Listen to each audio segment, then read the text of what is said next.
चीन से अक्सर धान और चावल पर रिसर्च सामने आती रहती है, जहां इसी कड़ी में चीन से धान की फसल यानी चावल को लेकर खबर सामने आई है। इस नई रिसर्च को लेकर बताया गया है कि इस रिसर्च में चीन के वैज्ञानिकों ने एक रेयर जीन वेरिएंट की पहचान की है। बताया जा रहा है कि चीनी वैज्ञानिकों द्वारा पहचान की गई ये रेयर जीन वेरिएंट चावल की फसल को जल्दी पकने में मदद कर सकती है। साथ ही ये रेयर जीन वेरिएंट पैदावार को बनाए रख सकने या बढ़ाने में भी अपनी भूमिका निभा सकता है। बता दें कि चावल की फसल के मद्देनजर इस रेयर जीन की खोज चीन के China national rice research institute में झांग जियान की लीडरशिप वाली एक रिसर्च टीम द्वारा किया गया है। इस रिसर्च को लेकर एक रिपोर्ट में दी गई जानकारी के अनुसार चीनी रिसर्चरों द्वारा TGW1A जीन के एक रेयर वेरिएंट की पहचान की गई है और उसे क्लोन किया गया है, जिसे TGW1AJZ के नाम से जाना जाता है। इसकी खासियत यह है कि ये चावल के ग्रोथ साइकिल को छोटा कर सकता है और अनाज की पैदावार को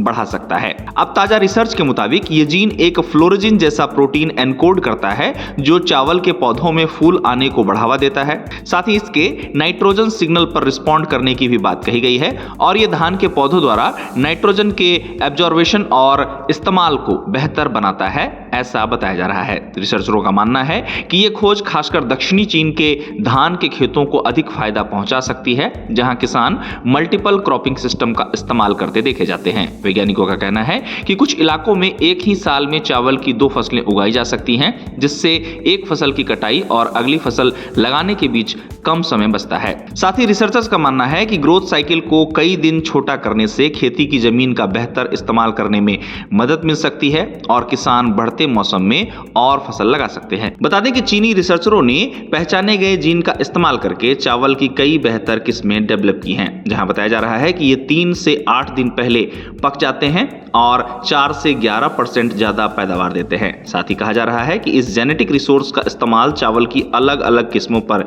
किया जा सकता है, जिससे पारंपरिक शुरुआती मौसम की किस्मों और बाद में बोई जाने वाली हाइब्रिड किस्में शामिल हैं। साथ ही आपको बता दें कि एक रिपोर्ट में सोर्स के हवाले से कहा गया है कि चीन ने इस साल 56.58 बिलियन जिन शुरुआती चावल की कटाई की है, जहां उत्पादन लगातार छठे साल 28 मिलियन टन से ज्यादा रहा। बताया गया है कि शुरुआती चावल की बुआई का एरिया 71.164 मिलियन MU तक पहुंच गया, जो 2025 की तुलना में 22,000 MU यानी लगभग 1,466 हेक्टेयर ज्यादा है। अब चीन से सामने आई इस रिसर्च को लेकर उम्मीद की जा रही है कि ये नई खोज चीन के चावल उत्पादन को बढ़ाने में मदद कर सकती है, खासकर चीन के उन इलाकों में जहां मल्टीपल क्रॉपिंग सिस्टम है। साथ ही विशेषज्ञों का यह भी मानना है कि चीन से सामने आई चावल पर यह नई खोज चावल की ब्रीडिंग और एग्रीकल्चरल प्रोडक्टिविटी में और तरक्की के लिए एक जेनेटिक रिसोर्स भी देती है। गौरतलब है कि चीन वर्तमान में दुनिया का दूसरा सबसे बड़ा चावल उत्पादक देश है। चीन के सालाना चावल उत्पादन की बात करें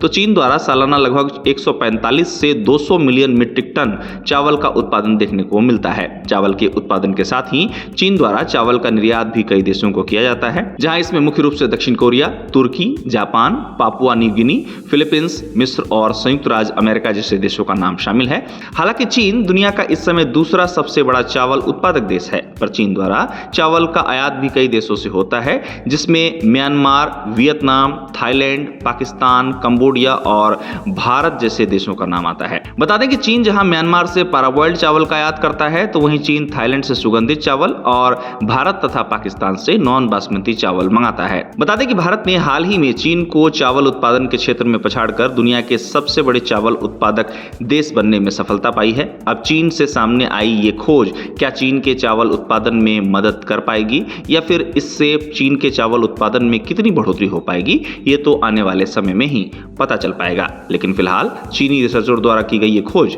चर्चा में है।